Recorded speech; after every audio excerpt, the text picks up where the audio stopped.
Driver গিয়ে বনিতা বেগমকে ডেকে আনলেন। বনিতা বেগম বাড়ি থেকে বেরিয়ে সাদেক খানের কাছে এসে বাচ্চা দুটোকে দেখতে পায়। উনি তো নিমিষেই এই বাচ্চা দুটোর মায়ায় পড়ে গেল। পরীর বর্ণনাময় এত সুন্দর বাচ্চা দুটো দেখে যেন লোভে পড়ে গেল এদের। ঘুমের মাঝে হঠাৎ গালে কারো শীতল স্পর্শ অনুভব করতে পেরে মিশান ভাবল মা ফিরে এসেছে হয়তো। চোখ খুলে তাকিয়ে দেখে সামনে তিনজন মানুষ, একজন মহিলা, দুজন পুরুষ। মিশান এদের দেখে অনেকটা ঘাবড়ে গেল। বনিতা বেগম মিশানের গাল ছুঁয়ে মিষ্টি ভাষায় জিজ্ঞেস করল, মা, তোমার নাম কি? মিশান ভয়ার্থ দৃষ্টিতে ওনাদের দিকে তাকিয়ে রইল। বনিতা বেগমের ভাষা বুঝতে পারছে না মিশান। ওনাদের দিকে ড্যাব ড্যাব করে তাকিয়ে আছে। মিশানের কোলে ছোট্ট নিশানকে দেখতে পেয়ে বনিতা বেগম মিশানের বেবি ক্যারিয়ার থেকে নিশানকে বেরিয়ে নিতে চাইলে মিশান নিশানকে আঁকড়ে ধরে। শুকনো মুখে তাদের দিকে তাকিয়ে কাঁপা কাঁপা চিকন স্বরে বলল, मेरे बहन को मत लो। आप लोग कौन हो? मैं कहाँ पे हूँ और मेरे पापा मम्मा कहाँ पे हैं? क्या आप लोग जानते हैं मेरे पापा मम्मा कहाँ गई? মিশানের ভাষা শুনে বনিতা বেগম সাদেক খান উভয় অবাক হলো। এ বাচ্চা বাংলাদেশি না, কিন্তু এরা ওনার গাড়ির দিকে এলো কিভাবে সেটা দুজনের একজনের মাথাতেও আসে না। ওনারা ভাবলো হয়তো হিন্দুস্তানের হবে মিশান, তাই সাদেক খান মিশানকে আদর করে হিন্দিতে জিজ্ঞেস করলো, बेटा डरो मत, तुम्हारा नाम क्या है? मेरा नाम मीशान खान और ये मेरी बहन निशान खान। तुम्हारा घर कहाँ बेटा? মিশান বলতে যাবে তার আগেই মনে পড়ল মা বলে দিয়েছিল পরিস্থিতি যেমনই হোক তার অনুপস্থিতিতে যেন মিশান ওর বাড়ির কথায় সেটা না বলে কাউকে। কাঁদো কাঁদো কণ্ঠে মিশান উত্তর দিল, मुझे याद नहीं है। क्या आप लोग जानते हो मेरा मम्मा पापा कहाँ पे है? मुझे मेरी मम्मा के पास जाना है। मैं तुमको ले जाऊंगी तुम्हारा मम्मी के पास, तब तक तुम हमारे साथ रहना। तुम्हारे मम्मा ने कहा कि तुमको मेरे पास रखने। क्या मम्मा ने सचमुच आपको बोला आप लोगों के साथ रहने के लिए? हाँ बेटा। क्या आप मेरी मम्मा से मुझे बात कर सकते हो? बेटा तुम्हारा मम्मा एक काम पे गया, उसकी आने में थोड़ा वक्त लगेगी। तब तक तुम हमारे साथ रह जाओ बेटा। মিশান চুপ করে রইল। বনিতা বেগম মিশানকে কোলে তুলে নিল আর সাদেক খান মিশানকে কোলে তুলে নিল। দীপ সেই সময় ঘুমে, বাবা নেই বলে সেই সুযোগে ঘুমোচ্ছে। বাবা থাকলে ভোরে উঠতে হয়। দীপ মিশানের থেকে 2 মাসের বড় হবে আর তাফসিন তখন পেটেও আসেনি। সাদেক খানের ব্যাগের সাথে মিশানের সাথে একটা বড় স্কুল ব্যাগ ছিল। ব্যাগের চেন খোলা দেখে ব্যাগের বাইরে যা যা পড়েছিল তা ব্যাগে ভরে ড্রাইভার চেন লাগিয়ে সবগুলো ব্যাগ ভেতরে নিয়ে গেল। একটা ব্যাগ বেশি দেখার পর সাদেক খান জিজ্ঞাসা দৃষ্টিতে ড্রাইভারের দিকে তাকিয়ে প্রশ্ন করল, এই बैग कर ना तो। সাদেক খান মিশানকে জিজ্ঞেস করল, बेटा क्या ये बैग तुम्हारा? মিশান ব্যাগটার দিকে তাকিয়ে দেখে বলল, नहीं, ये मेरी मम्मा का। সাদেক খান বুঝতে পারল ব্যাগটা ওর সাথে পাঠানো হয়েছে। আগ্রহ নিয়ে ব্যাগ খুলে ভেতরে দেখে অনেকগুলো টাকার বান্ডিল, যেগুলো বাংলাদেশি না পাকিস্তানি, আর অনেকগুলো সোনার গহনা। ওগুলোর সাথে একটা চিঠি দেখতে পেল। চিঠিতে ইংরেজিতে লেখা, প্রিয় সহৃদয়বান ভাই বোন, আসসালামু আলাইকুম। জানি না আপনি কে, কোথায় থাকেন, কি করেন। চিঠিটা যেহেতু আপনার হাতে, সেহেতু আশা করছি আমার 2 মেয়ে হয়তো এখন আপনার কাছে। ব্যাগটা আমার 2 মেয়ের সাথেই দিয়ে দিয়েছি। আপনার কাছে আমার বিনীত অনুরোধ, আমার মেয়ে দুটোকে দেখে শুনে রাখবেন দয়া করে। ব্যাগের মধ্যে পর্যাপ্ত পরিমাণে টাকা ও গহনা আছে, যা দিয়ে বেশ কয়েক বছর আমার 2 মেয়ের ভরণ পোষণ অনেক ভালো মতো চলে যাবে এবং আপনিও এখান থেকে নিজের প্রয়োজনে ব্যবহার করতে পারেন। শুধু আমার মেয়ে দুটোকে আমানত রাখুন। আল্লাহ যদি বাঁচিয়ে রাখে, আমি ফিরে এসে আমার 2 মেয়েকে নিয়ে যাব এবং আপনার কাছে আমার কৃতজ্ঞতার ঋণ পরিশোধ করে যাব। আর যদি আমার ফেরা না হয়, তবে কষ্ট করে আমার মেয়ে দুটোকে এমনভাবে লালন পালন করবেন যেন ওরা বড় হয়ে আপনার ঋণ শোধ করতে পারে। আমার ছোট মেয়ে বড় হয়ে কেমন হবে জানি না, তবে বড় মেয়ে মিশান খুব ভালো ও শান্ত। ওই একটু আবেগী, তবে কাদার মতো। যেভাবে গড়ে তুলবেন, যা বলবেন তাই করবে। আমার মেয়েটা ভীষণ লক্ষ্মী। আপনার কাছে আমার অনুরোধ, আমার মেয়ে দুটোকে পথে ফেলে দেবেন না। ওদের সুশিক্ষা দিয়ে বড় করবেন, যেন ভবিষ্যতে আপনার লাঠি হয়ে দাঁড়াতে পারে। আমার মেয়ে দুটোকে বাঁচানোর জন্য আজকে এভাবে আমার কলিজার টুকরো দুই মেয়েকে এভাবে অচেনায় ঠেলে দিতে হলো। জানি না ওদের আবার কিভাবে খুঁজে পাবো। মেয়ে দুটো ভীষণ বিপদ। মায়ের মন তো, তাই নিজের চোখে নিজের মেয়েদের মৃত্যু দেখতে পারবো না তো। এত ধন সম্পদ দিয়ে কি করব যদি আমার উত্তরাধিকারী না থাকে? সেজন্য আমার এ পথ বেছে নেওয়া। আমার কলিজা দুটোকে আমানত রাখার জন্য আমি আজীবন আপনার কাছে ঋণী ও কৃতজ্ঞ থাকব। দোয়া করি আল্লাহ আপনার ও আপনার পরিবারের মঙ্গল করুক। চিঠিটা পড়ে সাদেক খান সাহেবের বোঝার বাকি রইল না কিছু। মিশানের মা জানেও না মিশান এখন কোথায়। বিপদে পড়ি এভাবে মেয়ে দুটোকে অচেনাতে ঠেলে দিয়েছে। কিন্তু সবার মনে প্রশ্ন একটাই জাগছে, বাংলাদেশে কী করে এলো, আর মিশান কোন শহরের সেটাও ওর মা চিঠিতে উল্লেখ করেনি। বনিতা বেগম নিশানকে সাদরে নিজের কাছে বরণ করে নিলেন। সাদেক সাহেব যখন মিশানকে এটা বলে সান্ত্বনা দিল, উনি মিশানের মায়ের ভাই, মানে মিশানের মামা। আলাদা দেশে থাকার কারণে আগে কখনো দেখা হয়নি। সেই সময়ের জন্য মিশান সবটা বিশ্বাস করে নেয়। বনিতা বেগম সাদেক সাহেবকে শপিংয়ে পাঠায় নিশানের জন্য প্রয়োজনীয় জিনিস কেনাকাটা করে আনার জন্য। দীপ যখন ঘুম থেকে উঠে নিশানকে দেখে এটা ভেবে খুশি হয় ও খেলার সাথী পেয়েছে। বনিতা বেগম মনে মনে মিশানের মায়ের কাছে কৃতজ্ঞ হলো আর আল্লাহর কাছে প্রশংসা আদায় করলো এত সুন্দর ফুটফুটে দুটো মেয়ে উপহার দেওয়ার জন্য। দুজনকেই উনি কোলে পিঠিয়ে নিজের মেয়ের মতো আদর যত্ন করে। মিশান সবসময় মন খারাপ করে থাকতো। ওর চেহারা দেখে বোঝা যেত ও কারো জন্য অপেক্ষা করছে। সবসময় বাড়ির ছাদে গিয়ে বারান্দায় দিয়ে উকি ঝুঁকি মেরে দেখতো মা বাবা আসছে কিনা। মিশানের দিন যা ছিল এভাবেই, মায়ের জন্য অপেক্ষা করে। বাড়ির প্রত্যেকেই সবসময় চেষ্টা করতো মিশানকে খুশি রাখার। মামা যখন এটা সেটা এনে দিত, মিশান শুধু বলতো ওকে এত কিছু দেওয়ার দরকার নেই, শুধু নিশানকে দিলেই হবে। যদি মিশানকে জিজ্ঞেস করতো ওর কিছু চাই কিনা, মিশান উল্টো প্রশ্ন ছুড়ত ওর মা বাবা কবে আসবে। আস্তে আস্তে মিশানের বাংলা শেখাও শুরু হয়। সবাই মিলে একটু একটু করে মিশানকে বাংলা শেখায়। একজন টিচারও রেখে দেয় মিশানকে বাংলা শেখানোর জন্য। কয়েক মাসে মিশান বেশ ভালো মতো বাংলা ধরতে পারে। বয়স 6 হতেই দীপ মিশানকে স্কুলে ভর্তি করিয়ে দেয়। দিন যত যাচ্ছিল মা বাবার জন্য অপেক্ষা করা ততই ক্লান্তিকর হচ্ছিল। আস্তে আস্তে বড় হয় মিশান, বাস্তবতা বুঝতে পারে। একটা সময় অপেক্ষা ছেড়ে দেয়, বুঝতে পারে মা বাবা আসবে না ওদের সাথে দেখা করতে। নিশানকে আঁকড়ে ধরেই বাঁচতে হবে। মামা মামি যখন যা বলতো মিশান তাই করত। ক্লাসে কখনো ফার্স্ট থেকে সেকেন্ড হতো না, কিন্তু এসবের মধ্যেও মিশান কখনো বাবা মায়ের জন্য কাঁদেনি। ও অনেক বেশি শান্ত ছিল। সব কষ্ট ভেতরে জমা রাখতে রাখতে মস্তিষ্কে এক প্রকার হ্যালুসিনেশন ক্রিয়েট হয়, যা মিশানকে রাতে ঘুমোতে দিত না শান্তি মতো। ছোটবেলাতে এটা তেমন প্রখর ছিল না, কিন্তু নিশান মারা যাওয়ার বছর খানেক আগে থেকে এটা বাড়তে থাকে। আর নিশান মারা যাওয়ার পর এটা প্রকট আকার ধারণ করে। সব থেকেও যেন শূন্য মিশানের জীবন। যদিও মামি এতটা আদর দিয়েছে সেটা মায়ের থেকে কোথাও কম না। দুধের শিশু নিশানকে যেভাবে আগলে বড় করেছে সেটা বনিতা বেগমের জায়গায় অন্য কেউ হলে হয়তো সম্ভব ছিল না। পরিচয়বিহীন দুটো মেয়েকে এভাবে আগলে যত্ন করে লালন পালন করা চারটিখানি কথা না। তাদের এই বিনয়ী দেখে মিশান কখনো তাদের কথার অবাধ্য হতো না, কষ্ট পাবে এমন কিছু করতো না। সেই সময়ে এত ঝড় নিতে না পেরে মিশান এভাবে মদের দিকে হেরে পড়েছে। যদি নিশান সুস্থভাবে বেঁচে থাকতো তাহলে হয়তো কখনোই মিশান এ পথে হাঁটতো না। মা বাবাকে ভুলে থাকতে পারলেও নিশানকে ভুলে থাকতে পারে না। বাবা মায়ের থেকে বেশি সময় নিশানের সাথেই কাটানো হয়েছে বলে হয়তো অতীতের কিছু অংশ মনে করিয়ে দেয় মিশানের খুব কষ্ট হচ্ছে।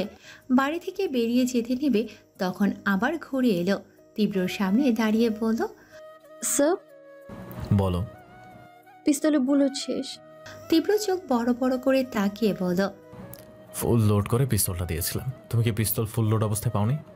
জি স্যার, আমি সেই রাতেই চেক দিয়ে দেখেছিলাম, ফুল লোডই ছিল। আপনি ওটা রেখে যাওয়ার পর কেউ হাত লাগায়নি, আমিই নিয়েছিলাম। এতগুলো বুলেট কি গিলা খাইছো? বুঝতে পারছি না কিভাবে শেষ হয়ে গেল। আরেকটা পিস্তল? ওটা তো আপনার কাছে, সেদিন রাতে ধরা খাওয়ার পর আপনি তো নিয়েছিলেন। ও মনে নাই, ওইটা এসবিতে আছে, এক এসপির কাছে। এখন কি করব তাহলে স্যার? বুলেট তো শেষ। ফালতু খরচে টাকা নাই আমার, টাকা হলে পেয়ে যাবে। মিশান চোখ রাঙিয়ে বলল, হার কিপটে ফকির কোথাকার, পুলিশের চাকরি ছেড়ে টিএসসিতে ঝালমুড়ি বেচেন গিয়া, ভালো ইনকাম হবে। তোর কাছে শুনে শুনে কাজ করতে হবে? এই মাসে কত খরচ হয়েছে তোর পেছনে আইডিয়া আছে কোনো? তোর বাবা না সায়েন্টিস্ট? যা বাপের কাছে যা।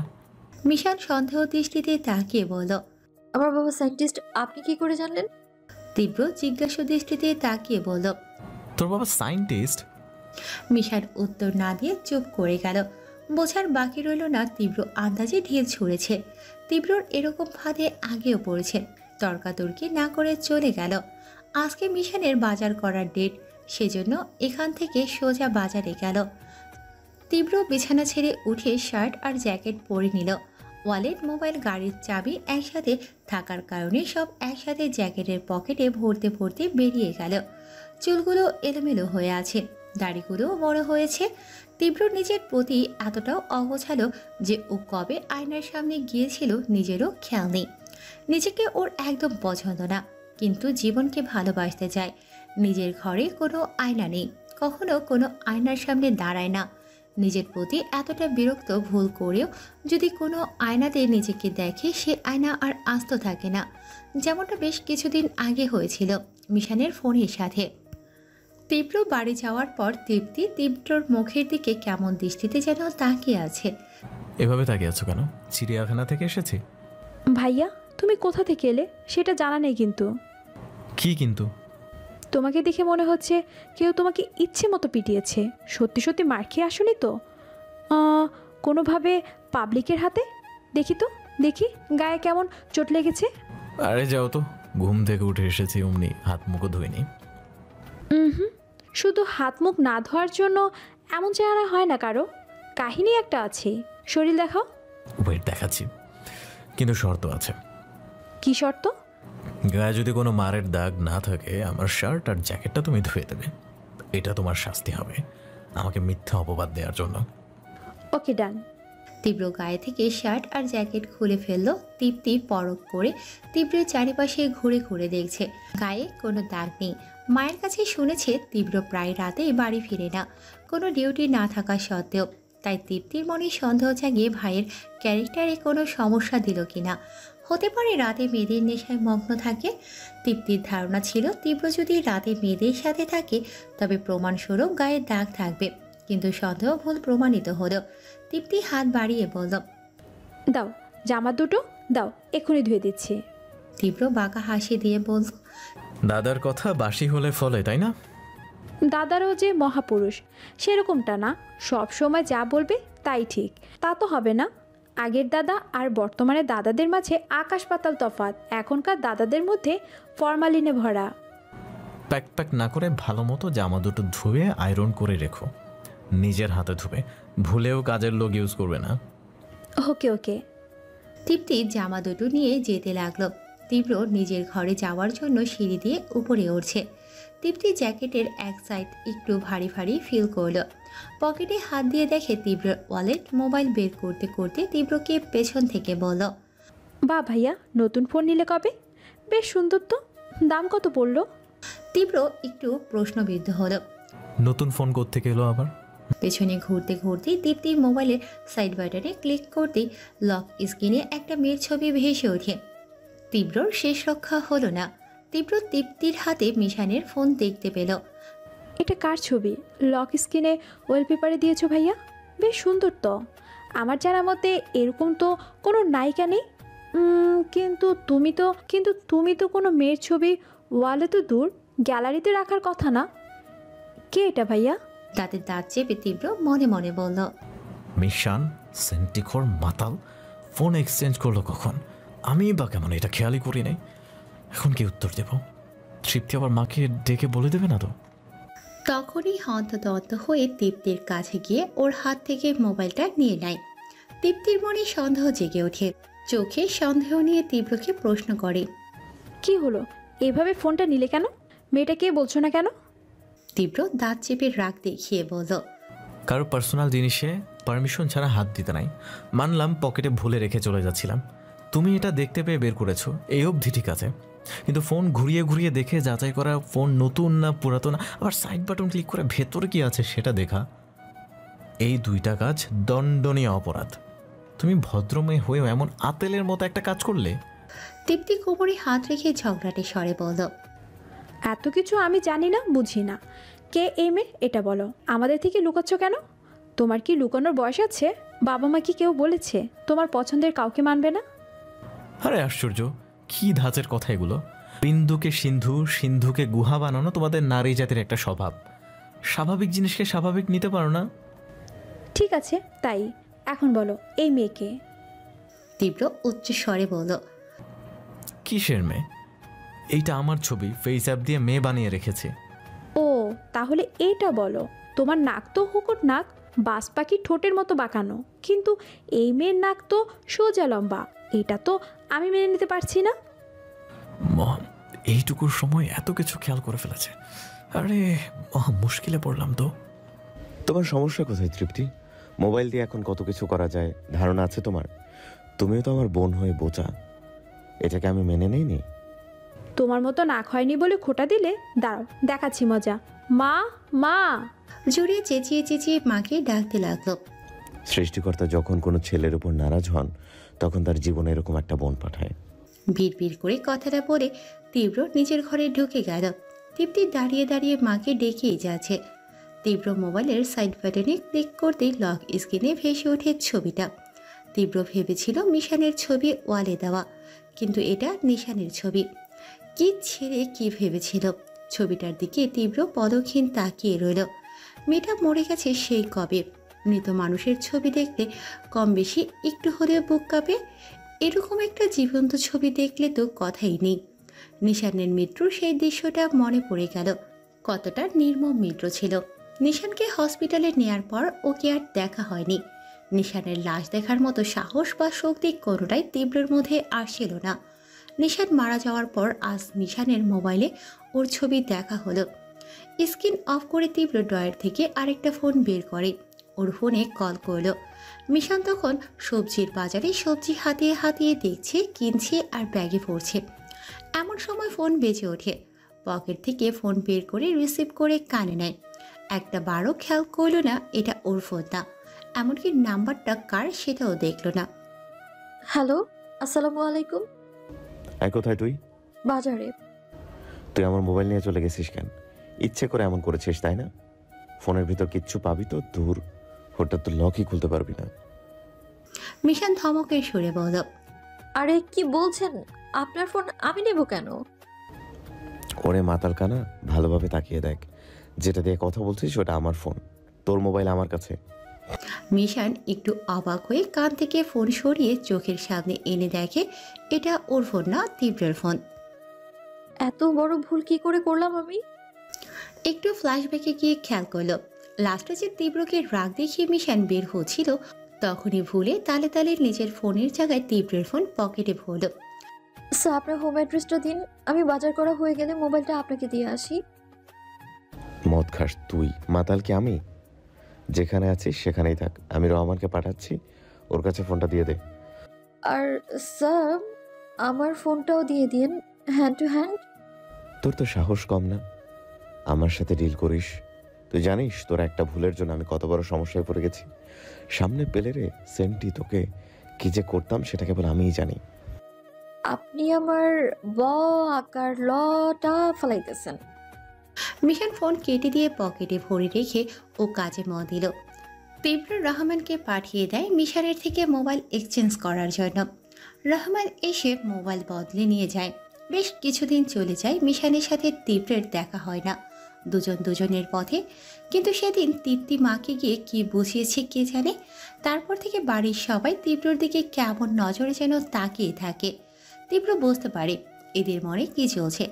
বাড়ির লোকও কিছু বোঝে না, হাতে নাতে প্রমাণ নেই বলে। তীব্র লেভেলের পুরুষরা কম বেশি ক্যারেক্টারলেস হয়, সেটা ভেবে ওকে সন্দেহের নজরে দেখা হচ্ছে। যদি তীব্রর ক্যারেক্টার খারাপ পায় বাড়ির লোক, তাহলে এটা তারা স্বাভাবিকভাবে নেবেন না। তীব্রের বাবা একজন সৎ পুলিশ অফিসার ছিলেন। চাকরি জীবনে উনি কোনো অসামাজিক অবৈধ কাজ করেননি। তার ছেলে হয়ে যদি ক্যারেক্টার খারাপ বের হয়, তাহলে সেটা কোনোভাবেই গ্রহণযোগ্য হবে না। তীব্রকে এরকম প্রখরভাবে সন্দেহ করার কারণ, ম্যাক্সিমাম টাইম তীব্র শেষ রাতে বাড়ি ফিরে, কিছু কিছু রাতে ফিরেও না। কিন্তু তীব্র তো কাজের জন্য বাইরে থাকে, সেটা ওর পরিবারকে কে বোঝাবে? তীব্র কখন কি করে সেটার 100% কেউ জানে না। একমাত্র আব্দুর রহমানই ওর কাজকর্মের 60% জানে। আব্দুর রহমান অনেকটা বিশ্বস্ত। বডিগার্ড 2 দিন পর পর চেঞ্জ করলেও আব্দুর রহমানকে চেঞ্জ করেনি। বিশ্বস্ত হলেও পুরোপুরি ভরসা বিশ্বাস কখনোই করে না তীব্র। ও সবাইকেই সন্দেহের নজরে দেখে। তীব্র ভালো মতোই জানে আব্দুর রহমান চাইলেও কখনো ওর সাথে বিশ্বাসঘাতকতা করতে পারবে না। তীব্র যাদের নিজের হাতে রাখে তাদের প্রত্যেককে সিক্রেট ব্ল্যাকমেল করে রাখে। সোজা পথে কাউকে সে বেছে নেয় না, যেন কোনোভাবেই কেউ বিশ্বাসঘাতকতা করতে না পারে। ভুল করেও বিশ্বাসঘাতকতা করলে পরিণতি একটাই, সেটা হলো মৃত্যু। সেজন্যই ওর এই পন্থা অবলম্বন করা। তীব্রর মতে এটা একটা কার্যকরী পন্থা। দুপুর থেকে কেমন যেন অস্থির অস্থির লাগছে বলে বিকেলের দিকে তীব্র বাড়ি ফিরে যায়। স্যার, আপনার কি খুব কষ্ট হচ্ছে? ডাক্তারের কাছে যাই, চলুন। গাড়ি পুলিশ হসপিটালের দিকে নেব। দরকার নাই, ড্রাইভারকে গাড়ি বাড়িতে নিতে বল। কিন্তু স্যার। তীব্র বিরক্ত দেখিয়ে বলল, তুমি কি আমার থেকে বেশি বুঝো? রোগী কি তুমি না আমি? Sorry sir. বাড়ির কাছাকাছি যেতে তীব্র গাড়ি থামাতে বলে। গাড়ি থেকে নেমে যায়। জুয়েলও সাথে নেমে আসতে চাইলে তীব্র বারণ করে। ও হেঁটে হেঁটে বাড়িতে যায়। রহমান গাড়ি নিয়ে তীব্রের পেছন পেছন যায়। জুয়েল মনে প্রশ্ন নিয়ে রহমানকে জিজ্ঞেস করে, ভাই, স্যার সবসময় এরকম খিটখিটে মেজাজে থাকে কেন?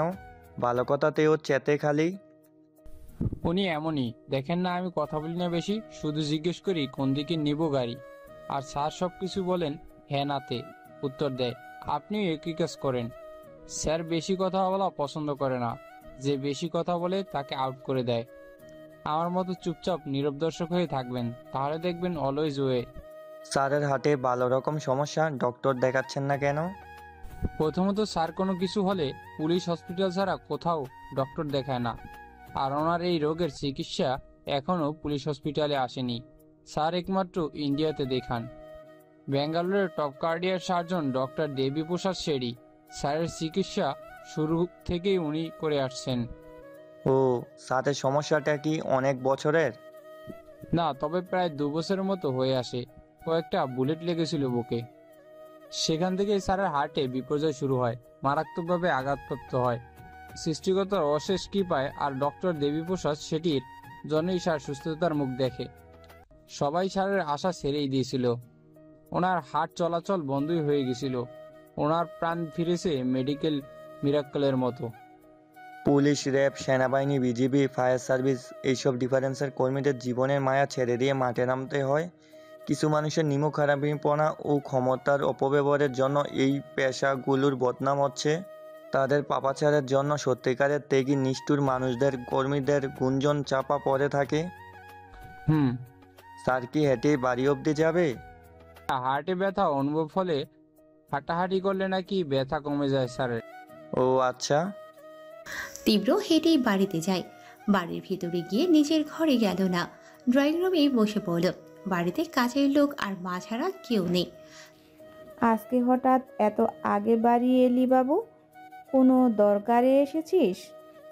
তীব্র কিঞ্চিত অস্থিরতার সাথে উত্তর দিল, না, আজ আর বের হব না। শরীর খারাপ লাগছে বাবু? পানি পিপাসা পেয়েছে, 1 জগ নর্মাল পানি আনতে বলো। তীব্রর মা নিজেই গিয়ে পানি এনে দিল। তীব্র একটু একটু করে অনেকটুকু পানি খেয়ে নিল। তোর না ডক্টর দেখানোর ডেট ছিল, এখনো যাচ্ছিস না কেন? যাবো 2-1 দিনের মধ্যে, কাজ আছে কিছু, শেষ দিয়েই যাব। মানুষ নিজের প্রতি এতটা অযত্নশীল কি করে হয় কে জানে। যদি বেঁচেই না থাকিস তাহলে কাজ করবি কি করে? দিন নেই রাত নেই, শুধু ছুটাছুটি করতে দাও। পুলিশের চাকরি মানুষ আর করে না। তোর বাবাও তো চাকরি করেছে, তোর থেকে বড় পোস্টেই ছিল, বিয়েও করেছিল অনেক আগে। কই তাকে তো এত ব্যস্ত দেখিনি। তুই তো বিয়েও করছিস না, অথচ তোর বাবা তোর সমান পোস্টে ছিল। তখন তোর বয়স 6 বছর। উহুম, আমি যখন হই তখনই তো বাবার প্রমোশন হয়। বাবা তখন এসপি থাকে না। মনে করে দেখ, তোমার হিসেব ভুল আছে। বাবাও অনেক দেরিতে বিয়ে করেছিল। আমাদের বিয়ের সময় কি তুই ছিলিস? আমাদের থেকে তুই জানিস বেশি। বিয়ের 7.5 বছর পর তুই জন্মেছিস। বিরক্তিকরভাবে তীব্র বলে ওঠে। একটু চুপ থাকবে? আমার অস্থির লাগছে। নিঃশ্বাস নিতে দাও। কথা বলতে গেলে নিঃশ্বাস নেওয়া হচ্ছে না ঠিক মতো। ঔষধ খেয়েছিস? হুম। কিছু শুকনো খাবার দেব? কিছু দরকার হলে বলে নেব। তুমি এখান থেকে যাও প্লিজ। তীব্রের মা সরে গেল। তীব্র সোফায় হেলান দিয়ে মাথা উপর দিক করে চোখ বন্ধ করে পায়ের উপর পা তুলে নীরব হয়ে বসে রইল। বেশ কিছুক্ষণ এভাবে ঝিম ধরে বসে রইল। এর মধ্যে খেয়াল করল তৃপ্তির বা ওর বাচ্চা কাচ্চা কারোরই কোনো শব্দ পাচ্ছে না, হয়তো চলে গেছে। আগ্রহ করে আর জিজ্ঞাসা করল না কিছুই, কিন্তু ধারণা ভুল হলো। কিছুক্ষণ পর তৃপ্তি ওর 2 বাচ্চা বাড়িতে আসে। ওদের শব্দ পেয়ে তীব্র চোখ খুলে তাকিয়ে দেখে তৃপ্তির সাথে দীপ্তিও এসেছে। তৃপ্তি আর দীপ্তি দুজনই সমবয়সী। ওরা যখন হয় ওদের নামটা মিলিয়ে রাখা হয়। একসাথে কোথাও গেলে ওরা বোনের পরিচয় দিত। দীপ্তি ক্লাস 6 অবধি তৃপ্তির সাথে এক স্কুলেই পড়েছে। এরপর দুজনে একসাথে ক্যাডেটের জন্য কোচিং করেছে। দীপ্তি ক্যাডেটে চান্স পেলেও তৃপ্তি পায়নি। অনেকদিন পর দুজনের দেখা হওয়ায় তৃপ্তি ওকে জোর করে নিজের সাথে বাড়িতে এনেছে। দীপ্তি কোনোভাবেই আসতে চায়নি, কিন্তু তৃপ্তিও নিজের জেদ ছাড়েনি। তৃপ্তি জানে দীপ্তি তীব্রকে পছন্দ করে ছোটবেলা থেকে। দীপ্তি প্রত্যক্ষভাবে প্রকাশ না করলেও তৃপ্তি বুঝে যায়, কিন্তু তীব্রের মাঝে আজ অবধি কোনো কিছু দেখতে পায়নি। তীব্রের মা দীপ্তিকে দেখে অনেক এক্সাইটেড হয়ে যায়। অনেকদিন পর দেখা হলো ওর সাথে। মেয়ে হিসেবে ওনার দীপ্তিকে খুব পছন্দ। তীব্র রাজি থাকতে দুবার ভাবতো না ওদের বিয়ে দিতে। দীপ্তিকে দেখে জড়িয়ে ধরে স্বাগত জানায়। এদিকে তীব্র দীপ্তিকে দেখে চোখ কপালে উঠে যায়। ও ভয় পাচ্ছে। দীপ্তির সাথে যেরকম ভালো সম্পর্ক দীপ্তির, তাতে দীপ্তি ওকে তীব্রের কথা বলে দিয়েছে কিনা কে জানে। এতক্ষণ চুপচাপ থেকে যতটুকু সুস্থতা বোধ করছিল, এখন দীপ্তিকে দেখে হার্টবিট দ্বিগুণ হয়ে গেল। মম মাসুক এসে তীব্রের ঘাড়ে চড়ে বসল। বাচ্চা কাচ্চা দুষ্টুমি করে বলে তীব্র বাচ্চা দেখতে পারে না। বোনের ছেলে মেয়ে বলে মুখ ফুটে কিছু বলতেও পারে না। বড় হলে 2-1টা ধমক দেওয়া যেত, কিন্তু ছোট বলে কিছু বলে না। এমনিতেও তীব্র ভাগ্নে ভাগ্নে ওকে জ্বালানোর জন্য কাছে পায় না। দীপ্তি তীব্রের বরাবর বসল। তীব্রের মা তৃপ্তি সবাই ওর পাশে বসে গল্প করতে লাগলো। ওদের কথার জ্বালায় খুব বিরক্ত লাগছে তীব্রর, কিন্তু একটা বিশেষ উদ্দেশ্যে বসে আছে চুপচাপ। একটু পরপর সবার মুখের দিকে তাকিয়ে প্রত্যেকের ভেতরের কথা চোখের মাধ্যমে পড়ে নিচ্ছে। কিন্তু দীপ্তি তীব্রের দিকে খুব একটা তাকাচ্ছে না, যতবার তাকাচ্ছে নিজের অজান্তে। দীপ্তির সামনে নানান রকম খাবার রেখেছে, কিন্তু দীপ্তি শুধু মাত্র চা ছাড়া আর কিছুই খাচ্ছে না। দীপ্তি আগে তীব্রের মায়ের হাতের বিরিয়ানি খুব পছন্দ করত। আজ অনেকদিন পর আসায় ওকে জোর করিয়ে বিরিয়ানি রান্না করে খাওয়াবে বলে ঠিক করে। কিছুক্ষণ গল্প করে কিচেনে চলে গেল ওর মা। এদিকে তৃপ্তিও কি কারণে যেন একটু নিজের ঘরের দিকে গেল। ড্রয়িং রুমে দীপ্তি আর ওর ভাগ্নে। তীব্র দীপ্তির উদ্দেশ্যে বলল, তোমাদের দুজনের কি আজ রাস্তায় দেখা হয়েছে? না তো। ও, তৃপ্তি সকালে কল দিয়ে বলেছিল অনেকদিন ধরে দেখা হয় না আমাদের, তাই আজ দেখা করতে। সেজন্য ঘুরতে বেরিয়েছিলাম আমরা। ঘোরাঘুরি শেষে বাড়ি চলে যাব, তখনও আমাকে জোর করে নিয়ে এলো এখানে। এসেছো, ভালো করেছো। মা তোমাকে অনেক মিস করে। মাঝে মাঝে আসতেই পারো। মা একাই থাকে। ওই একমাত্র তৃপ্তিই মায়ের কথা বলার মানুষ। তাহলে তুমি বিয়ে করে নিচ্ছ না কেন? একটা বিয়ে করলে তোমার বউ আন্টির সাথে সময় কাটাতে পারতো। বিয়ে করব সময় হলে। এখনো সময় হয়নি? না। প্রেম তো করছোই, বিয়ে করতে সমস্যা কি? এমন না যে মেয়ে পাচ্ছ না। ওইটাই সমস্যা, যার সাথে প্রেম করি সেই বিয়েতে রাজি না। বিয়ের জন্য আরো সময় লাগবে। তোমার গার্লফ্রেন্ড কি করে? সেনাবাহিনীতে ছিল। এখন নেই? না, বাদ দিয়েছে। তুমি কি চাকরিটা ছেড়ে দিতে বলেছো?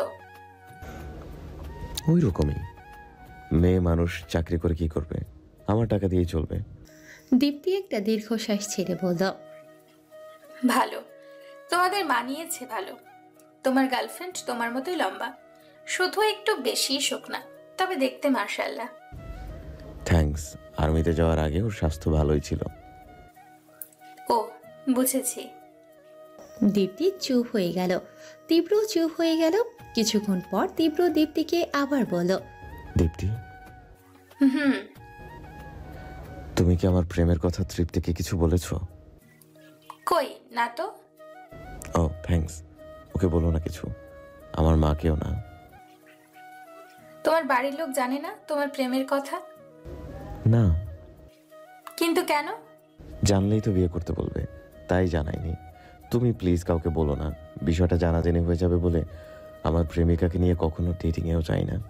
হুটহাট জাস্ট রাস্তাঘাটে একটু দেখা হয়, এই অবধি। হুম, বুঝেছি তোমার সমস্যাটা। আচ্ছা আমি উঠি তাহলে, কেমন? কাজ আছে আমার। বাইরে যাবে? না, ঘরে যাব। সামান্য একটা প্রশ্নের জন্য তীব্র এতক্ষণ অপেক্ষা করছিল, সুযোগের জন্য। দুদিন ধরে ড্রিঙ্কস একদমই করতে পারছে না মিশান। গায়ে হালকা জ্বর, ড্রিঙ্ক করলেই বমি এসে যাচ্ছে, যার ফলে রাতে ঘুমোতেও পারছে না। দু চোখের পাতা এক করলেই অতীত এসে জড়ো হচ্ছে, বারবার ছিটকে উঠছে। সময় খুবই খারাপ কাটছে, স্বপ্নে অনেক কেঁদেছে, যার জন্য দু চোখ লাল টকটকে হয়ে আছে।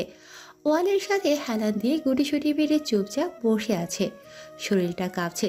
একটু পরপর চিৎকার দিয়ে উঠলে মামি দৌড়ে এসে বলে, মিশানের ভেতরে গিল্টি ফিল হয়, না চাইতেও বাড়ির লোকদের ঘুমে বিরক্ত করছে, তাই দরজা আটকে দিয়ে রেখেছে। এমন সময় তীব্র ফোন করে বের হতে বলে। মিশান জামার ওপর জ্যাকেট পরে একটা চাদর মুড়িয়ে বেরিয়ে গেল। রাস্তায় নিরিবিলি স্থানে গাড়ি থামিয়ে বের হয়ে গাড়ির উপর বসে বসে সিগারেট টানছে। মিশান বাড়ি থেকে বেরিয়ে তীব্রের কাছে আসে। কি বলবেন বলুন? বসো, তারপর বলছি। মিশান তীব্রের পাশে বসতে যাবে, তীব্র বলে ওঠে, দাঁড়াও, আগে বসো না, গাড়ির ভেতর দেখো বোতল আছে, নিয়ে বসো। মিশান উত্তর না দিয়ে তীব্রের পাশে বসলো। কি হলো, আমার কথা শুনতে পাওনি? খাবো না। ভালো হয়ে গেলে নাকি অসুস্থ? কোনোটাই না, ভালো লাগছে না। সানগ্লাস খুলো, মাস্ক তো পরেই আছো। আপনার প্রবলেম হবে না তো? আমার প্রবলেম তো আগে থেকেই, যাতে অন্য কারো প্রবলেম না হয়, এই জন্য সানগ্লাস পরে থাকতে বলি। মিশান মাথা নিচু করে নরম স্বরে বলল, আমার চোখটা কি দেখতে অনেক বাজে? না, বাজে না ঠিক, কিন্তু তোমার চোখ আমার ভালো লাগে না। ও। তীব্র ফোনের ফ্ল্যাশ চালিয়ে মিশানের চোখের দিকে ধরতে মিশান চোখ বন্ধ করে নেয়। চোখটা কেমন যেন লাল হয়ে আছে। ড্রিঙ্কস ছেড়ে ড্রাগস ধরলে নাকি? তীব্র আবার কড়া স্বরে বলল, এই মিশন ওয়ার্নিং দিচ্ছি, ড্রিঙ্কস করো সেটা মেনে নিয়েছি বলে ভেবো না ড্রাগস নেওয়া মেনে নেব। তোমাকে কি পরিমাণে স্পেস দিয়েছি ধারণা আছে? আরে কি সব বলছেন? ওসব আমি নেই না। চোখ লাল দেখাচ্ছে কারণ আমার ঘুম আসছে, কিন্তু ঘুমোতে পারছি না। তীব্র ওর জ্যাকেটের পকেট থেকে একটা বক্স বের করে মিশানকে দিল। বক্সটার র্যাপিং করা। নাও। কি এটাই? খুলে দেখলে কি চোখ খুলে পড়ে যাব? মিশান কিছু না বলে কিছুক্ষণ নীরব হয়ে রইল। বক্সটা সাইজে ছোট হলেও অনেকটা ভারী, বুঝতে পারছে না কি এটা। কিছুটা আন্দাজও করতে পারছে।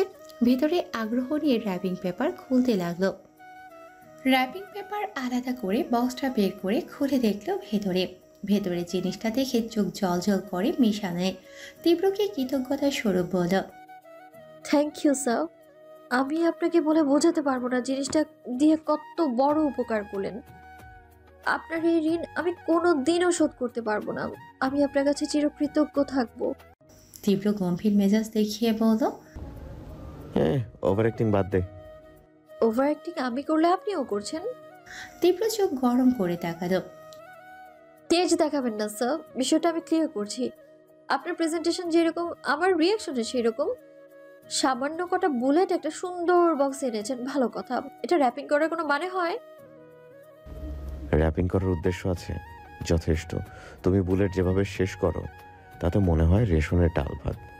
বুলেটগুলো যে আমার বেতন আর ঘুষের টাকা সব মিলিয়ে কিনতে হয় সেটা বোঝানোর জন্য এই র্যাপিং করা হয়েছে। হয় গা ভাসিয়ে তো খাও, বুঝো না টাকা কামাই করা কত ধার। 15টা বুলেট যেন অন্তত পক্ষে 2 মাস যায়। আগামী 2 মাসে আমি এর দায়িত্ব নিতে পারবো না। ফুরিয়ে গেলে নিজে নিজে কিনে নিও। এসপিদের আবার টাকার অভাব হয় কি করে? টাকায় তো পকেট ভরা ছাড়া এদের আর কোনো কাজ আছে নাকি? শুধু পেট ভাসিয়ে বসে থাকবে চেয়ারে আর বড় বড় ডিল সাইন করবে। ওদিকে credit card, ATM card, debit card যা যা আছে সব ফুলে ফুলে উঠবে। মিশানের কথায় তীব্র ক্ষিপ্ত না হয়ে লম্বা হতাশাময় শ্বাস ছেড়ে বলল, না রে মিশান, আজকে আর ঝগড়া করবো না। ঝগড়ার মুড নেই আজ। মরণ ব্যাধি ধরেছে নাকি? শুনেছি মৃত্যুর আগে মানুষ ভালো হয়ে যায়। আপনার কথার মধ্যে ভালো ভালো আভাস পাওয়া যাচ্ছে। হ্যাঁ, ওরকমই। মিশান ইয়ার্কির ছলে বলল, দোয়া করি পরকালে আপনার প্রাপ্য শাস্তিগুলো পান। কাল তোমার মামা মামির থেকে পারমিশন নিয়ে বেরোতে পারবে 2-4 দিনের জন্য? একটা জায়গায় যাব, বাসায় ম্যানেজ করে বিকেল 4টার আগে এয়ারপোর্টে এসে পড়ো। রহমান টিকিট দিয়ে দিবে, সোজা প্লেনে গিয়ে বসে থাকবে। সো প্লেনের ভেতর আমাদেরও দেখা হচ্ছে। কোথায় যাব? তীব্র রহস্যমাখা হাসি দিয়ে মিশানের মুখের দিকে তাকিয়ে বলল, পাকিস্তান। পাকিস্তান কেন? তোমার মা বাবাকে খুঁজতে। মিশান চোখ কুঁচকে বলল, কে আপনি? সত্যি করে বলুন তো। মানুষ। আরেকটা পরিচয় আছে, বলবো? কি? তোমার জামাই। কথাটা বলে তীব্র কিটকিটে হাসি দিল। মিশান নাক ফুরিয়ে দাঁত চেপে বলল, পিস্তলটা সাথে আনিনি, না হলে এই বুলেট সবগুলো আপনার পেটে ঢুকিয়ে দিতাম। আচ্ছা, আননি যখন আফসোস করে প্যারা নিও না, বাড়ি চলে যাও। কাল সময় মতো এসে পড়ো। আমি যাব না কোথাও। তীব্র কড়া স্বরে বলল, আমি অপেক্ষা করতে পারবো না। প্লেনে উঠে যেন দেখতে পাই। তীব্র গাড়ি থেকে নেমে শরীর মুছড়ে দাঁড়িয়ে বলল, যাও, বাড়ি যাও। এগিয়ে দিয়ে আসবো? না, দরকার নেই। বাড়ি যাব না, এখন হাঁটবো। তীব্র মিশানের দিকে তাকিয়ে রইল। মিশানকে একটু রুগ্ন দেখাচ্ছে। মিশানের কপালে তীব্র হাত চেপে ধরল। তীব্রের হাত ঠান্ডা ছিল বলে মিশান একটু কাঁপুনি দিয়ে ওঠে। জ্বর খুব একটা আসেনি, এটাকে জ্বর বলে না কেউ, কিন্তু তোমার চোখ দেখে মনে হচ্ছে অনেক অসুস্থ। মিশান স্লিপ মেরে গাড়ির উপর থেকে নেমে পড়ে। এগিয়ে দিয়ে আসবো? দরকার নেই, একা এসেছি, একাই যেতে পারবো। মিশান তীব্রকে পাশ কাটিয়ে চলে যাবে এমন সময় ঘুরে দাঁড়ালো। তীব্র পকেটে হাত দিয়ে দাঁড়িয়ে আছে। স্যার? বলো। সত্যি করে বলুন না, আপনি কি করে এত কিছু জানেন আমার সম্পর্কে? তুমি কুয়েতে থাকাকালীন আমি আর নিশান অনেক ঘুরেছি, তখন নিশানের থেকে জানতে পেরেছি, এই আর কি। কই, নিশান তো আমায় কখনো বলেনি ও আপনার সাথে ঘুরেছে। তুমি তো আমাকে দেখতে পারো না, তোমাকে বললে তুমি যদি রাগ করো, তাই বলিনি। মিশান তীব্রকে আর কোনো প্রশ্ন করল না। আনমনে হাঁটতে হাঁটতে দূরের কুয়াশাতে মিলিয়ে গেল। তীব্র কথাগুলো মিশানের প্রশ্ন থামানোর জন্য বলেছে। মিশানের মনে অনেক প্রশ্ন জমা হয়ে আছে, কিন্তু প্রশ্ন করল না। হতে পারে নিশান তীব্রের সাথে ঘোরাফেরা করেছে, কিন্তু নিশান মিশানের অতীত সম্পর্কে স্বয়ং নিশানও অবগত নয়। নিশান জানতো দ্বীপের বাবা মা ওর আপন মামা মামি। ওর বাবা মা মারা গেছে একটা অ্যাক্সিডেন্টে। যদি ওদের রহস্যময় অতীতটা নিশান জানতো, তাহলে বারবার সেই বিষয় নিয়ে নিশান নানা রকম প্রশ্ন মিশানকে করত। আর মিশান না চাইতো বারবার অতীতে ডুবে যেত, পরিস্থিতি অন্যরকম হয়ে যেত। সেসব কিছু বিচার করে দ্বীপের বাবা মা, দ্বীপ, মিশান সবাই মিলে এই অতীতের অংশটুকু নিশানের থেকে হাইড করে নতুন গল্প সাজিয়ে বলেছে। তীব্রের মধ্যে কিছু একটা ব্যাপার আছে, যার জন্য ও মিশানের ব্যাপারে এত কিছু জানে। মিশান তীব্রের ব্যাপারটা মাথায় নিতে পারছে না। কিছু একটা কানেকশন আছে তীব্রের সাথে মিশানের অতীতের, কিন্তু কি সেই কানেকশন সেটাই মাথায় ধরছে না। এতগুলো দিন তীব্রের সাথে পরিচয়, অথচ মিশান তীব্রের সম্পর্কে কিছুই জানে না। যতবার তীব্রকে ফলো করে ওর ব্যাপারে জানার চেষ্টা করেছে ততবারই তীব্রের কাছে ধরা খেয়ে যায়। তীব্রের বাড়ির ঠিকানা জানার জন্যও চেষ্টা চালিয়েছে, কিন্তু কোনোভাবেই পারেনি সেটা। তীব্র কিভাবে যেন সব বুঝে যায়। সকালবেলা ঘরের ভেতর রাউন্ড দিতে দিতে দাঁত ব্রাশ করছে এমন সময় তীব্রের ফোনে কল আসে। তীব্র ফোন স্ক্রিনে তাকিয়ে দেখে এসবি থেকে কল এসেছে। নাম্বারটা মোশারফ স্যারের। মোবাইলটা রেখে বেসিংয়ের সামনে গিয়ে কুলকুচি করে দাঁত মুখ ধুয়ে আসে। তাওয়াল দিয়ে মুখ মোছার সময় আবার ফোনের রিং হলো। এবার ফোন হাতে নিয়ে রিসিভ করলো। আসসালামু আলাইকুম স্যার। ওয়ালাইকুম সালাম। তীব্র, কেমন আছো? আপনার ফোন রিসিভ করার আগেও ভালো ছিলাম, এখন কেমন আছি বলতে পারলাম না, তবে আপনার কলটা কেটে দেওয়ার পর বুঝতে পারবো কেমন আছি। রেগে আছো এখনো? রেগে থাকবো কেন স্যার? কতদিন হয়ে গেল এসবি থেকে চলে গেছো, একটাবার এসে দেখা তো করোই না, খোঁজ খবরও নাও না। স্যার, আপনার মেয়ে আমার মায়ের ছেলের বউ না যে উইদাউট এনি রিজন আপনাদের খোঁজ খবর নিতে যাব। তীব্র, তুমি ছেলে ও মানুষ হিসেবে যথেষ্ট ভালো, কিন্তু একটা মেয়ের স্বামী হিসেবে কখনোই ভালো হতে পারবে না। সেরকম সম্ভাবনা থাকলে আমি অবশ্য আমার মেয়েকে তোমার সাথে দেওয়ার চিন্তা করতাম। কেন স্যার? স্যার কি আমাকে এতটাই ফিজিক্যালি আনফিট লাগে? বাচ্চা কাচ্চার জন্ম দিতে পারবো না? আমি সেরকম কিছুই বলিনি, তুমি যথেষ্ট ফিট সব দিক দিয়ে, শুধু শারীরিক সামর্থ্য আর আর্থিক সামর্থ্য থাকলেই একজন যোগ্য স্বামী হওয়া যায় না। ব্যবহারের ও ব্যাপার স্যাপার আছে। মেয়ে মানুষ অত্যন্ত নমনীয় মেজরের, ওরা একটুতেই আবেগপ্রবণ হয়ে পড়ে। তোমার যে ব্যবহারের নমুনা, তাতে তোমাকে যে বিয়ে করবে তার কাঁদতে কাঁদতে জীবন পার হয়ে যাবে। তীব্র স্বর নরম করে বলল, কি যে বলেন স্যার, এতটাও নিকৃষ্ট না আমি, বউকে যথেষ্ট ভালোবাসবো। আমার দিন এতটা খারাপ আসেনি যে তোমার কাছে আমার মেয়ে দিব। স্যার, রাগ হন কেন? ব্যাপারটা ভেবে দেখুন। আপনার মেয়ের আগের কোনো প্রেম থাকলেও সমস্যা নেই আমার। আপনি চাইলে আমার আপনার সম্পর্কটা জামাই শ্বশুর সম্পর্কে বদলাতে পারে। বিশ্বাস করুন স্যার, আমি শুধু আপনার মেয়ে না, আপনার সাথেও ভালো ব্যবহার করব।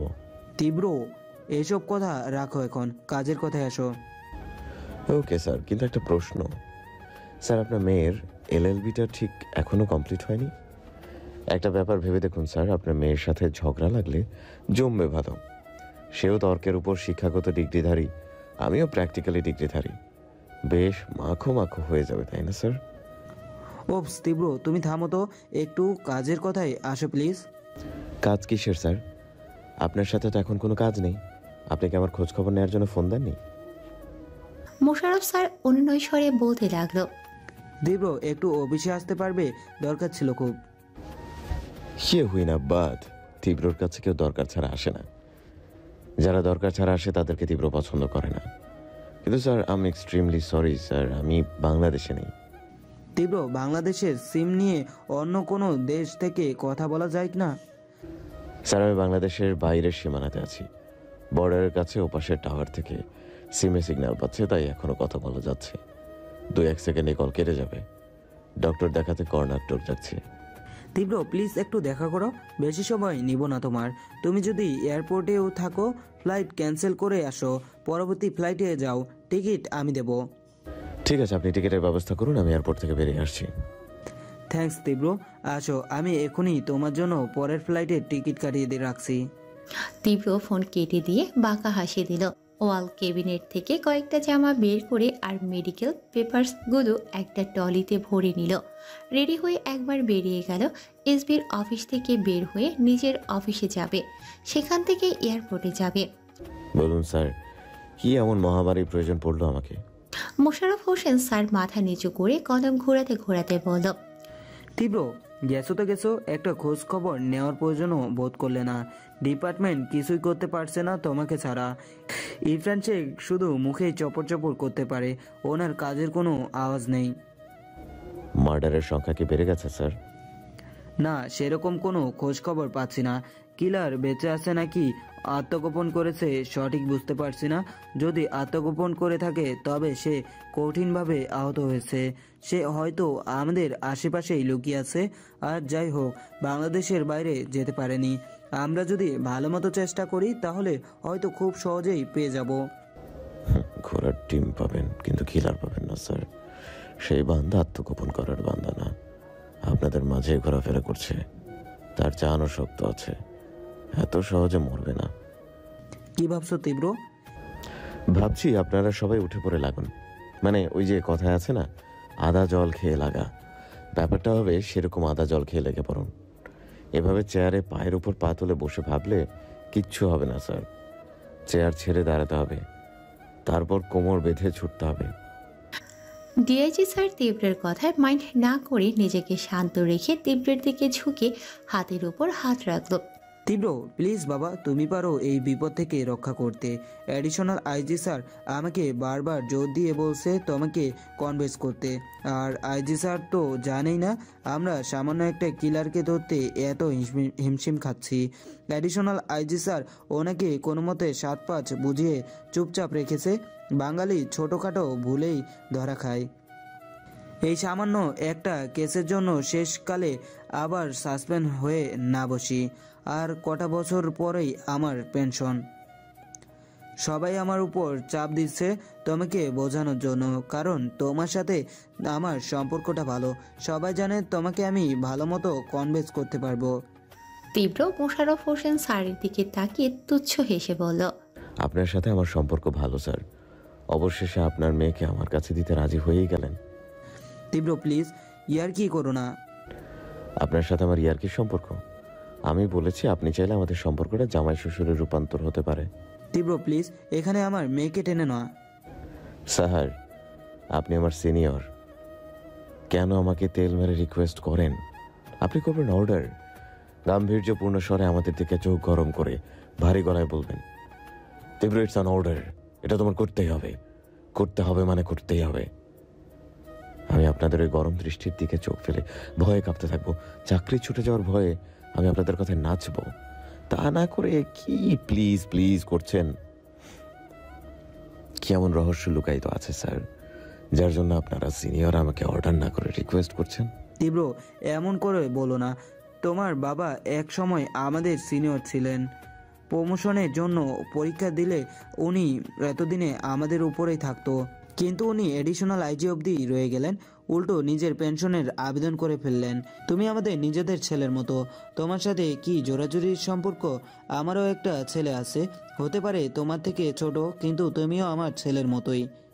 মোশাররফ হোসেন নার্ভাস মোডে তীব্রকে বলল, ও আচ্ছা, আপনার নিজের ছেলেকে কি যখন তখন বিপদের মুখে ফেলে দেন?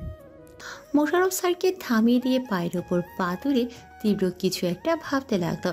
এরপর ঠান্ডা মেজাজে বলল, ঠিক আছে স্যার, আমি আপনাদের একটা সুযোগ দিচ্ছি আমাকে নাচানোর। তীব্রের কথা শুনে ওনার মুখে হাসি ফুটল। উনি কিছু বলার আগেই তীব্র বলে উঠল, তবে আমার একটা শর্ত আছে। আমার যে পেপারসগুলো আপনারা সিনিয়ররা সিন্ধুকে ভরে রেখেছেন সেখান থেকে বের করে আমাকে দিয়ে দিন। আই প্রমিস, যা বলবেন তাই করব।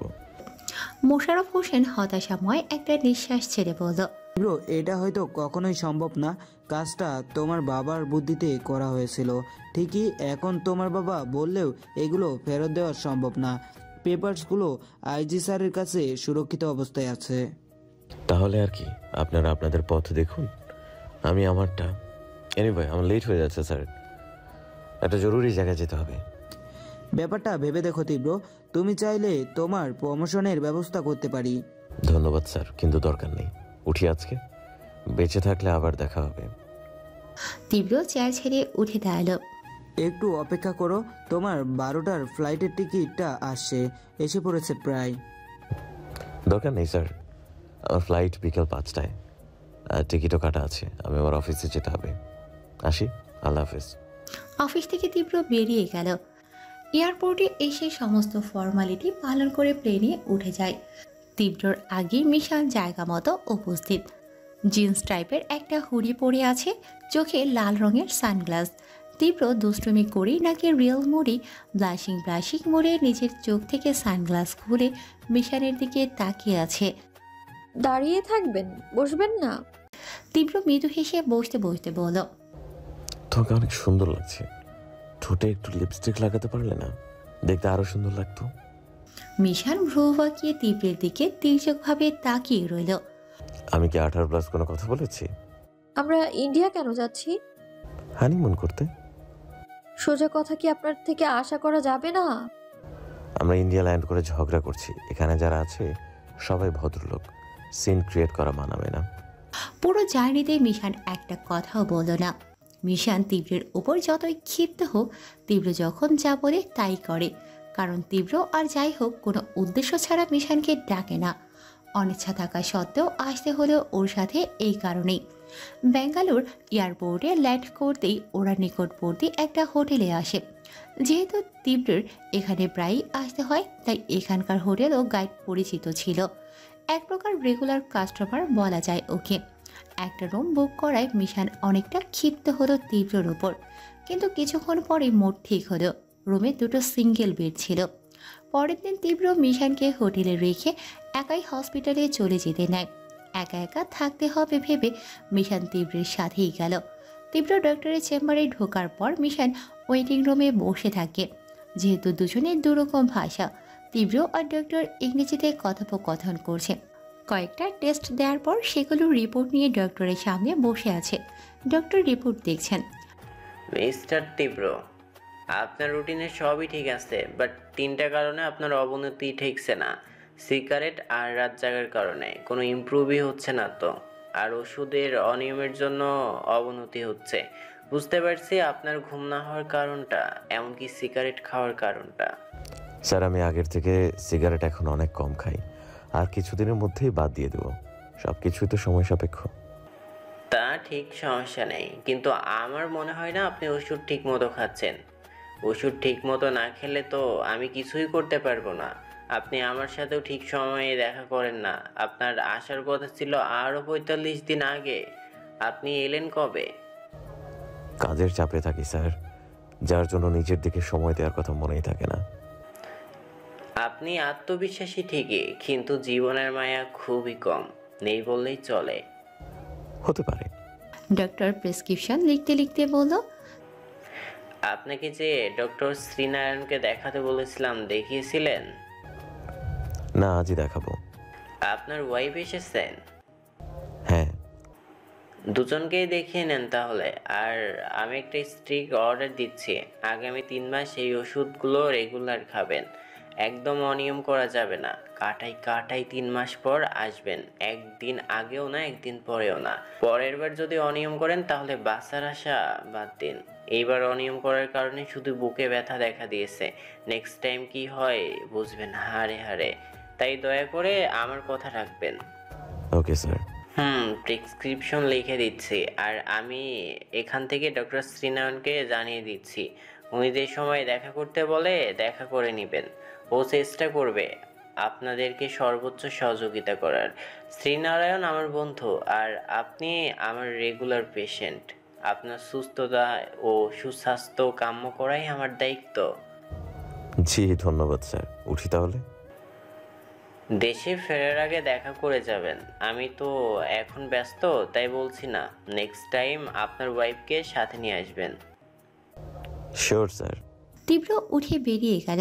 মিশান বাইরে চেয়ারে বসে একটা ছোট্ট পিচ্ছির সাথে খেলা করছে। তীব্র মিশানের পাশে বসলো। হয়ে গেছে আপনার? আবার সন্ধ্যাবেলা আসতে হবে। ও, চলো তাহলে হোটেলে ফেরা যাক। আবার আসতে হবে তো, এতক্ষণ এখানে বসে থাকাটাও সম্ভব না। মিশান বাচ্চাটাকে তার মায়ের কাছে দিয়ে তীব্রের সাথে চলে যায়। আবার সন্ধ্যাবেলা আসে ডক্টর শ্রীনারায়ণের শরণাপন্ন হতে।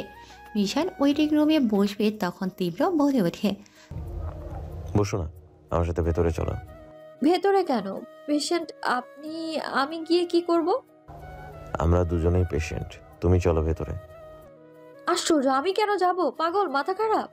তীব্র চোখ গরম করে বলল, তোমার সমস্যা কোথায় আমার সাথে গেলে? আমি বলছি চলো। আমি যাব কেন সেটা তো বলুন। তোমাকে বশ করার জন্য কালো জাদু হবে।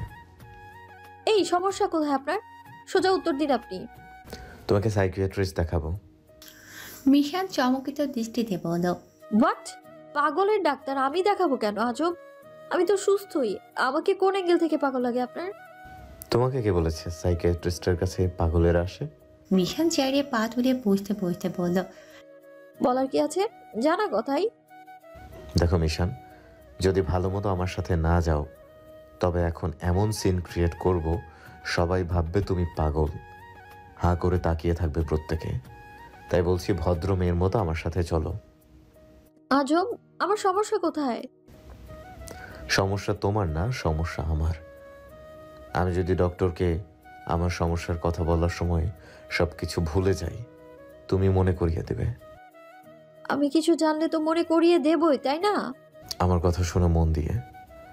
আমরা দুজনে সাইকিয়াট্রিস্ট দেখাবো। আমি বলবো আমার তোমাকে দেখলে মেজাজ গরম হয়। এটার কারণ কি?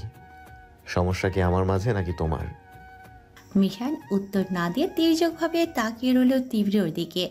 তীব্র হাত বাড়িয়ে মিশানের হাত ধরে টান দিতে মিশান উঠে দাঁড়ালো। তীব্রের সাথে ডক্টরের চেম্বারে ঢুকলো।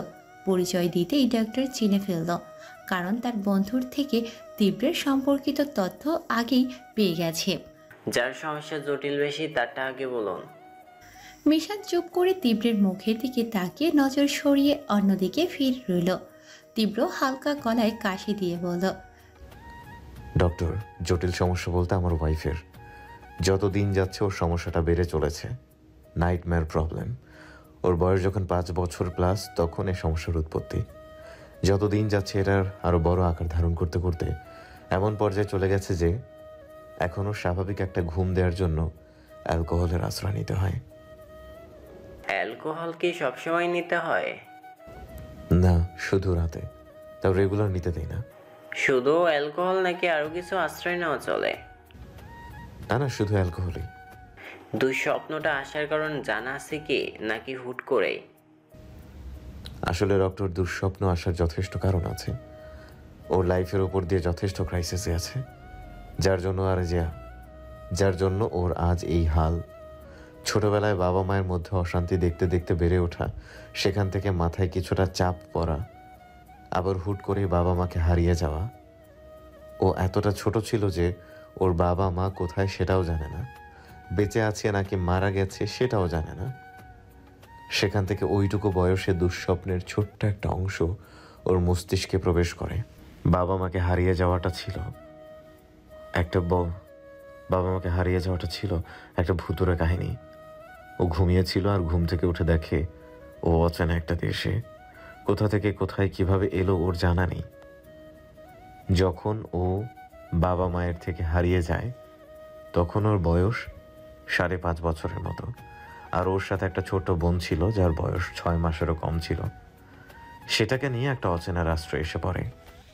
তারপর আমি বেশ কয়েক বছর পর যাওয়ার পর বাবা মায়ের আশা ছেড়ে দিয়েও ভালোভাবে বাঁচার চেষ্টা করে ওর বোনকে নিয়ে। কিন্তু কয়েক বছর পর জানা যায় ওর বোন অনেক অসুস্থ। যাকে বাঁচিয়ে রাখাটা ছিল রীতিমতো মৃত্যুর সাথে যুদ্ধ করে মৃত্যুকে হারিয়ে তাকে বাঁচিয়ে রাখা। সেখান থেকে নতুনভাবে দুশ্চিন্তা বেড়ে যায়। সুপ্ত অবস্থায় থাকা দুঃস্বপ্ন জাগ্রত হয়ে বড় আকার ধারণ করতে শুরু করে। মাঝপথে ছোট বড় অনেক কিছু হারায়, আর শেষ সময় মনকে হারাতে হলো। কোনোভাবেই তাকে বাঁচাতে পারেনি। আপনজন শূন্য হয়ে একদম মাঝ সমুদ্র ডুবে পড়া অবস্থা।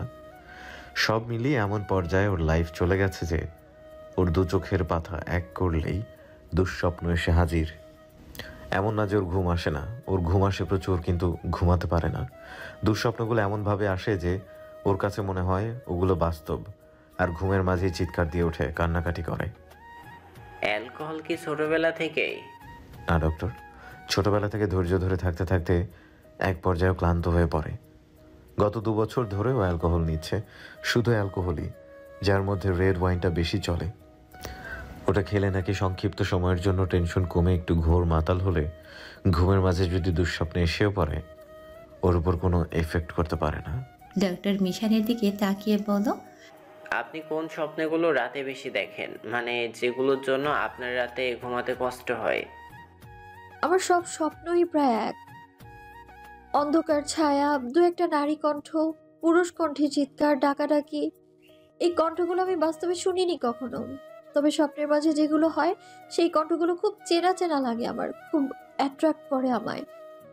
সাদা কালো ছায়া, অন্ধকার, যুবতী নারী, যুবক পুরুষ, ছোট ছোট বাচ্চা, কিশোরী মেয়ে, এই কয়েকটা ক্যারেক্টার নিয়ে বেশিই দেখি, যার অধিকাংশ সময় শুধু ছোটাছুটি করে আমায় ডাকে আর্তনাদ করে, চিৎকার করে।